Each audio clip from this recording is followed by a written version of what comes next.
ভারতের কোনো ক্ষেপণাস্ত্র পাকিস্তানের আক্রমণগুলো ওটা দিয়ে আমাদের ক্ষতিগ্রস্ত হওয়ার কোনো আশঙ্কা নেই, কিন্তু পাকিস্তানের ক্ষেপণাস্ত্র ভারতের পূর্ব পশ্চিম যেখানেই মারুক না কেন, আমাদের সীমান্ত যেহেতু ভারতের সাথে আমাদের দুই দিকেই আছে, আমরা ক্ষতিগ্রস্ত হওয়ার আশঙ্কা আছে। ইরান তুরস্ক কিন্তু একদম চোখ বন্ধ করে পাকিস্তানকে সমর্থন করবে। 1965 সালে যুদ্ধ হয়েছে, 1971 সালে যুদ্ধ হয়েছে, 1999 সালে যুদ্ধ হয়েছে কার্গিল। এছাড়া ছোট ছোট অনেক ঘটনা আছে।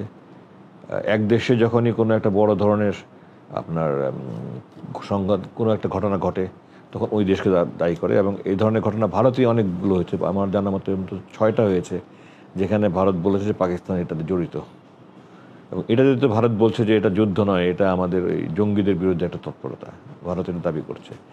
দুই দেশই পরস্পর দাবি করছে। এখন আপনার প্রথম অংশ ছিল এটা ভবিষ্যৎ কি, ভবিষ্যৎ তো এক আল্লাহ বলতে পারে, আল্লাহ ছাড়া তো এটা কোরআনের কথা আল্লাহ থেকে বলতে পারে না। মানুষ পরিস্থিতির উপর ভিত্তি করে কিছুটা অনুমান করতে পারে মাত্র। এই অনুমান অধিকাংশ ক্ষেত্রে সঠিক নাও হতে পারে। আমার অনুমান হলো যে ফুল স্কেল ওয়ার হয়তো হবে না, কারণ দুই দেশই নিউক্লিয়ার পাওয়ার আছে, এবং নিউক্লিয়ার পাওয়ার মানে দুই দেশই জানে দুই দেশে ধ্বংস বয়ে আনবে।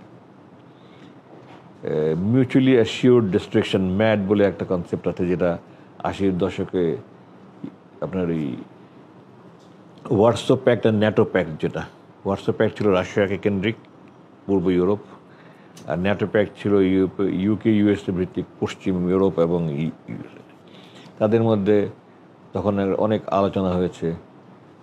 Salt 1, SALT 2, strategic arms limitation talk. তখন একটা কনসেপ্ট ছিল MAD, মিউচুয়ালি অ্যাসিওর্ড ডিস্ট্রাকশন, মানে আমি তোমাকে ধ্বংস করে দেবো, তুমি আমাকে ধ্বংস করে দেবে, ও আমাকে ধ্বংস করে দেবে। তো নিউক্লিয়ার দেখেন দীর্ঘদিন পর্যন্ত, প্রায় 45 বছর পর্যন্ত কিন্তু এই কোল্ড ওয়ার যেটাকে বলে, স্নায়ু যুদ্ধ, ঠান্ডা যুদ্ধ অনেকে বলে, আপনার ন্যাটো এবং ওয়ার্সোর মধ্যে, এটাতে কিন্তু নিউক্লিয়ার অস্ত্র ছিল, ব্যবহার হয়নি। কারণ দুই দেশই জানে যে এটার ভয়াবহতা কী। আমরা 1945-এ দ্বিতীয় বিশ্বযুদ্ধে দেখেছি হিরোশিমা নাগাসাকির ভয়াবহতা এখনও পর্যন্ত মানুষের জন্য ভুগছে। তো এই কথা চিন্তা করে দুই দেশই এটার ব্যাপারে সচেতন ছিল, দুই জোটই সচেতন ছিল দেখে নিউক্লিয়ার পাওয়ার ব্যবহার হয়নি। তো আমি মনে করি দুই দেশই এই ব্যাপারে ওয়াকিবহাল এবং সচেতন যে যুদ্ধ লাগলে কোনো এক পর্যায়ে নিউক্লিয়ার আর্সেনাল ব্যবহার হতে পারে, আশঙ্কা আছে, এবং তাতে দুই দেশের এত সীমাহীন ক্ষতি হবে যেটা রিকভার করা খুব কঠিন হবে। তো এই জন্য বিভিন্ন দেশ অলরেডি হস্তক্ষেপ করছে, কথা বলছে পররাষ্ট্রমন্ত্রী পর্যায়ে, জাতিসংঘ অলরেডি বার্তা দিয়েছে, দুই দেশকে সংযত হতে বলছে। বাংলাদেশের পররাষ্ট্র মন্ত্রণালয় থেকে এরকম একটা বার্তা গিয়েছে সংযত হওয়ার জন্য। তো আমি আশা করি, দোয়া করি যে দুই দেশের সরকারের মধ্যে কখনো এমন ঝোঁক না আসে বা এমন প্রবণতা না আসে যে আমরা দেখে ছাড়বো, তাহলে কিন্তু একবার পয়েন্ট অফ নো রিটার্নে চলে যাবে। তাহলে পিঠ থেকে যে গেলে তো তখন মানুষ কাউন্টার করবেই। তো ভারত যেটা করছে এটা আমি মনে করি অত্যন্ত ন্যাক্কারজনক। ভারতের এইভাবে ওখানে আপনার জঙ্গিদের হামলা করছে বলে এইভাবে হামলা করার কোনো অবস্থাতে উচিত হয়নি। তারা আলোচনায় যেতে পারতো। দীর্ঘদিন থেকে তারা শুধু কাশ্মীর কেন, তাদের দেখেন আমাদের এই যে 7 সিস্টার্স বলি, এখানে তাদের সমস্যা নেই, এখানে তো পাকিস্তান নেই। আমরাও তো এখানে জঙ্গিদেরকে এমন কিছু, পাকিস্তানে যেরকম তারা সহায়তা পায়, আমরা তো এরকম কিছু করছি না, তারপরে তো তাদের সমস্যা আছে। তো ভারতের রাজ্যগুলো অনেকগুলোতে সমস্যা আছে, তো এগুলো তো আলোচনার মাধ্যমে সমাধান না করে এগুলোতে মিলিটারির সমাধান করতে গেলে এগুলি কোনো দিন সমাধান হয় না। পৃথিবীর ইতিহাসে নেই যে কোনো এই ধরনের কনফ্লিক্ট আপনার শুধু মিলিটারি সমাধান করা যায়। পলিটিক্যাল মিলিটারি সলিউশন হতে হয়, সামরিক বেসামরিক রাজনৈতিক সামরিক সমন্বয় হতে হয়। আমাদের পার্বত্য চট্টগ্রামে এগুলো অনেক করেছি আমরা, পলিটিক্যালি একটা কাজ করা হয়েছে, আবার মিলিটারিলিও কিছু করা হয়েছে। এটা সমন্বয় হতে হয়, মিলিটারি কোনো সমাধান হয় না। আর এটা তো অনেক বড় স্কেলের সমস্যা, অনেক বড় মাত্রার, বড় মানের সমস্যা, বড় বহুমাত্রিক সমস্যা এটা, এবং অনেক জটিলতা আছে এর মধ্যে। তো এটা আলোচনা না করে এইভাবে একতরফাভাবে আক্রমণ করাটা কোনো অবস্থা উচিত হয়নি, এবং এটার জন্য তাদের খেসারত দিতে হচ্ছে। তাদের অলরেডি বেশ কয়েকটা বিমান ভূপাতিত হয়েছে বলে শুনেছি। তো এগুলো এখন কতটুকু সত্য কতটুকু মিথ্যা এটাও একটা হতে পারে, কারণ যুদ্ধের সময় কিন্তু সব দেশের একটা মিডিয়া ক্যাম্পেইন তারা করে, একটা প্রোপাগান্ডা করে, পাবলিক ওপিনিয়ন ক্রিয়েট করার জন্য, জনমত গঠনের জন্য তারা নিজের দেশের পক্ষের প্রচারণা করে, এখানে অনেক সময় মিথ্যা প্রচারণা করে তারা। তো এগুলোর মধ্যে কতটুকু সত্যতা আছে এটা আল্লাহ ভালো জানে। তা আমি আশা করব, আর যদি শেষ পর্যন্ত ওরকম পর্যায়ে যায় তাহলে আমাদের জন্য বিপদ। কারণ আমাদের পশ্চিম প্রান্তে ভারত, পাকিস্তানের সাথে যদি আমাদের কোনো বর্ডার নেই, সুতরাং ভারতের কোনো ক্ষেপণাস্ত্র পাকিস্তানের আক্রমণ করলে ওটা দিয়ে আমাদের ক্ষতিগ্রস্ত হওয়ার কোনো আশঙ্কা নেই, কারণ পাকিস্তানের সাথে আমাদের কোনো সীমানা নেই।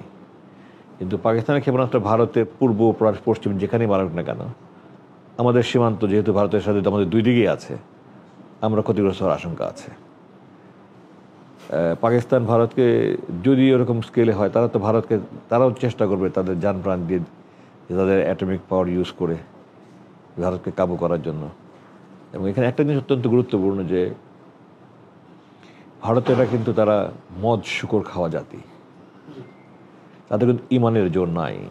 এবং এই জন্যই পদুয়া বড়ুইবাড়িতে আপনারা দেখেছেন আমাদের অল্প সংখ্যক বিডিআর জওয়ানরা তাদেরকে একদম দাঁত ভাঙা জবাব দিয়েছে।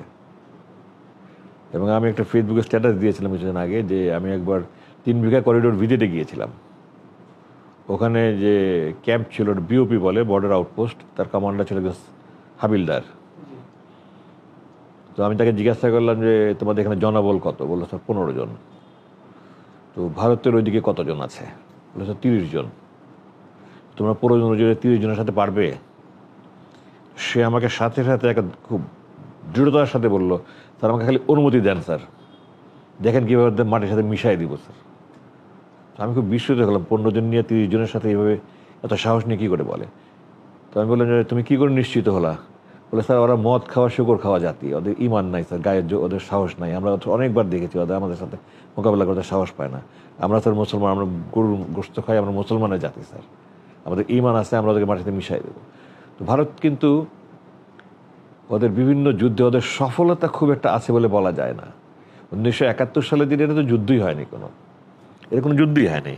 এবং জয়ের ক্ষেত্র মুক্তিযোদ্ধারা তৈরি করে দিয়েছে, আমাদের সশস্ত্র বাহিনী তৈরি করে দিয়েছে, তারা শুধু হেঁটে হেঁটে মার্চ করে চলে এসছে। 1971 যুদ্ধের ইতিহাস পড়ে দেখেন, আমাদের তখন তো ভারতের সাথে পাকিস্তানের যুদ্ধ পশ্চিম রণাঙ্গনেও, অর্থাৎ এখন যেটা পাকিস্তান, তৎকালীন পশ্চিম পাকিস্তান, ওই অঞ্চলে হয়েছে, আমাদের এখানেও হয়েছে। এখানে কোনো যুদ্ধই হয়নি, অল্প সামান্য ছোটোখাটো কয়েকটা যুদ্ধ হচ্ছে, বড় যুদ্ধ কোথাও হয়নি। পাকিস্তান সেনাবাহিনী কোথাও এরকম আপনার প্রতিরোধ গড়ে তুলতে পারেনি, কারণ তাদের মনোবল ছিল না। এই জন্য তারা আস্তে আস্তে আস্তে আস্তে রিট্রিট করেছে, তারা পশ্চাদপসরণ করে ঢাকার দিকে চলে এসেছে এবং শেষ পর্যন্ত আত্মসমর্পণ করেছে মাত্র 12-13 দিনের মাথায়। তো ওদের যুদ্ধের সফলতা কিন্তু খুব বেশি কোথাও নাই। পশ্চিম রণাঙ্গনে তারা কিন্তু মারি খেয়েছে। 65-এ এইখানে যখন আমাদের এই অঞ্চলে আমাদের বাংলাদেশি সেনাবাহিনীর যারা ছিল, তাদেরকে একটা নাস্তানাবুদ করে দিয়েছে। পশ্চিম রণাঙ্গনে তারা বিভিন্ন যুদ্ধে দেখেন তারা নাস্তানাবুদ হয়ে গেছে। তো যদি অল আউট ওয়ার যেটাকে বলে ওটা হয়, ওটা আমি ধারণা করি হবে না। সমস্ত বিশ্ব এটার বিরুদ্ধে থাকবে বলে আমি আশা করি। যারা পরাশক্তি আছে এবং এই দুই রাষ্ট্রে যারা বন্ধু রাষ্ট্র আছে তারা বিরত রাখবে বলে আমি ধারণা করি। পাকিস্তান যদি যুদ্ধে জড়িয়ে পড়ে যে একটা জিনিস খেয়াল রাখতে হবে, ইরান তুরস্ক কিন্তু একদম চোখ বন্ধ করে পাকিস্তানকে সমর্থন করবে। কারণ এই পাকিস্তান ইরান তুরস্ক কিন্তু একটা আতাত বা একটা সমঝোতা সে 60-এর দশক থেকে আছে। আর সিডি নামে একটা সংগঠন ছিল, যেটা 71 সালের পরে এটা কার্যকর হয়নি। 60-এর দশকের দ্বিতীয়ার্ধে regional cooperation for development, Pakistan Iran তুরস্ক মিলেই। তো এই 3 দেশের বন্ধু তো অনেক গভীর। তো পাকিস্তান জড়িত হলে নিশ্চিতভাবে ইরান এবং তুরস্ক সাহায্য গিয়ে আসবে। তো আমি মনে করি না ভারত মোকাবেলা করতে পারবে। আর পাকিস্তানের সাথে তো আমেরিকার সবসময় বন্ধুত্বপূর্ণ সম্পর্ক ছিল, এখনও আছে। ভারতের সাথে আজীবন আমেরিকার শত্রুতাপূর্ণ সম্পর্ক ছিল, কারণ ওই কোল্ড ওয়ার পিরিয়ডে রাশিয়ার সাথে ভারতের বন্ধুত্বের কারণে, যেহেতু আমেরিকা রাশিয়ার শত্রু ছিল, ইন্টারন্যাশনাল রিলেশনশিপে বলে যে my enemy's friend is my enemy. আমেরিকার এনিমি ছিল রাশিয়া, রাশিয়ার ফ্রেন্ড ছিল ইন্ডিয়া। সেই হিসাবে আমেরিকা এবং রাশিয়া সবসময় শত্রুই ছিল। কোল্ড ওয়ার যখন 1989 সালে শেষ হয়ে গেল, ঠান্ডা যুদ্ধ, স্নায়ুর যুদ্ধ যেটা শেষ হয়ে গেল, তখন আস্তে আস্তে আপনার ভারতের সাথে আমেরিকার বন্ধুত্বপূর্ণ সম্পর্ক শুরু হলো এবং এই মিলেনিয়ামে এসে এটা আরও অনেক গভীর হলো। ওটার অন্য ভূকৌশলগত ওটা অন্য কারণ রয়েছে যে চায়নাকে এখন আমেরিকা সবচেয়ে বেশি ভয় পায় এবং এই অঞ্চলে চায়নাকে কাউন্টার করার মতো, চায়নাকে মোকাবেলা করার মতো ভারত ছাড়া এখন দ্বিতীয় শক্তি নাই। সেই হিসাবে এখন আমেরিকা চায়নাকে কাউন্টার করার জন্য ভারতের সাথে বন্ধুত্বপূর্ণ সম্পর্ক গড়ে তুলেছে। তো এখন আমেরিকা যেহেতু দুই দেশের সাথে মোটামুটি ভালো সম্পর্ক আছে, পাকিস্তানের সাথে দীর্ঘদিনের সম্পর্ক, তো আমি মনে করি আমেরিকাও চেষ্টা অব্যাহত রাখবে দুই দেশকে বিরত রাখার, এবং আমি আশাবাদী যে চূড়ান্ত হয়ে অল আউট ওয়ার যেটা হয় সেটা হবে না। এরকম এনকাউন্টার ছোটোখাটো হতে থাকবে, স্কিরমিশ বলে বর্ডারের বিভিন্ন ছোটোখাটো দ্বন্দ্ব হতে থাকবে, কিন্তু যুদ্ধ পুরোপুরি দুই দেশের সেনাবাহিনী, সশস্ত্র বাহিনী মুভ করে একেবারে মুখোমুখি যুদ্ধ করবে এটা আমি ধারণা করি না। ভারতের সম্ভবত পৃথিবীর একমাত্র দেশ যার কোনো প্রতিবেশীর সাথে সুসম্পর্ক নেই।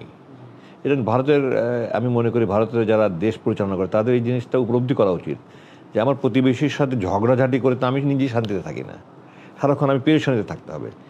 আমার নিজের স্থিতিশীলতার জন্য, আমার নিজের শান্তির জন্য, সমৃদ্ধির জন্য আমার প্রতিবেশীর সাথে সুসম্পর্ক রাখা উচিত। ভারতের কেন রাখেন আমি জানি না। এখন যদি যুদ্ধ লেগেই যায়, প্রতিবেশী দেশগুলো তো এই যুদ্ধে জড়িয়ে পড়বে বলে আমি মনে করি না। কিন্তু ভারতের যে এটা সমস্যা আছে যে এই সবগুলো দেশের সাথে তাদের যে বৈরী সম্পর্ক, তারা কিন্তু যত সশস্ত্র বাহিনী আছে সব পুরোটাই পাকিস্তানের বিরুদ্ধে মোতায়েন করতে পারবে না। বাংলাদেশের বিরুদ্ধে তাদের কিছু রাখতেই হবে। নেপাল, ভুটান, শ্রীলঙ্কা, মিয়ানমার, মালদ্বীপ সবগুলো তার কিছু কিছু কিছু কিছু রাখতেই হবে। তো যেতটুকু তাদের অবশিষ্ট থাকবে পাকিস্তানের বিরুদ্ধে মোতায়েন করার জন্য, ওটা নিয়ে তারা জয়ী হতে পারবে না। তো এটা চিন্তা করে আমি মনে করি না যে ভারত অ্যাকচুয়ালি আগাবে। আর পাকিস্তানের তো পশ্চিম দিকে কোনো শত্রু নাই, শত্রু হলো পূর্ব দিকে। আর আপনি যেটা বলেছেন চীন তো অবশ্যই পাকিস্তানের সম্পূর্ণ সমর্থন দেবে, সম্পূর্ণ সমর্থন দেবে। তো চীন হয়তো তখন যদি পাকিস্তান ভারত যুদ্ধ লেগে যায়, চীনের সাথে তো আপনি জানেন নিশ্চয়ই 62 সম্ভবত যে লাইন, যেটা যেখানে ভারতের সাথে চীনের একটা যুদ্ধবিরতি লাইন আছে ভারতের উত্তরাঞ্চলে। তো চীন কিন্তু তখন ওই অঞ্চলের সমস্যা সৃষ্টি করতে পারে ভারতের জন্য। তখন ভারতের কিন্তু আরও একটা বড় মাথা ব্যথা শুরু হয়ে যাবে। তো এই জন্য সব কিছু মিলে আমি এখন পর্যন্ত আশাবাদী যে ভারত এত বড় বোকামি করবে না। বাট মোদি তো তাকে অ্যাকচুয়ালি বুঝতে পারা কঠিন। সে খুব, আমার মনে হয় যে বিবেকের চেয়ে আবেগ দিয়ে বেশি চলে, ঝোঁক দিয়ে বেশি চলে। কতটুকু বিদ্বান, কতটুকু প্রজ্ঞাবান আমার সন্দেহ আছে। তো সেই হিসাবে যারা বিদ্বান নয়, জ্ঞানী নয়, যাদের প্রজ্ঞা দূরদর্শিতার অভাব আছে, তারা অনেক কিছুই করতে পারে। আমরা মিলিটারিতে যেমন বলি যে a general who is courageous but stupid is a calamity. মানে কোনো জেনারেল যদি খুব সাহসী হয় কিন্তু বুদ্ধি না থাকে, জ্ঞান বিবেক না থাকে, তাহলে সে একটা ক্যালামিটি, মানে হলো আপনার দুর্যোগ একটা। সে তার সৈন্যবাহিনী নিয়ে সাহসের সাথে ঝাঁপিয়ে পড়বে, তার সাহস আছে, কিন্তু তার বিচার বিবেক দিয়ে চিন্তা করেনি যে আমি জিততে হলে কীভাবে যেতে হবে, যেতে যাবে কি যাবে না। তো যদি ক্যালামিটি, সে দুর্যোগ একটা। তো আমি মনে করি যদি এটা তারা চিন্তা না করে আগিয়ে যায়, তাহলে ওই স্টুপিড জেনারেলের মতো কাজ হবে, এটা দেশের জন্য দুর্যোগ বয়ে আনবে। এটা করা উচিত না। আর আমি আশা করি যে সমস্ত পৃথিবী মিলেই এটা নিয়ন্ত্রণ করতে সফল হবে, আমি ধারণা আশা করি।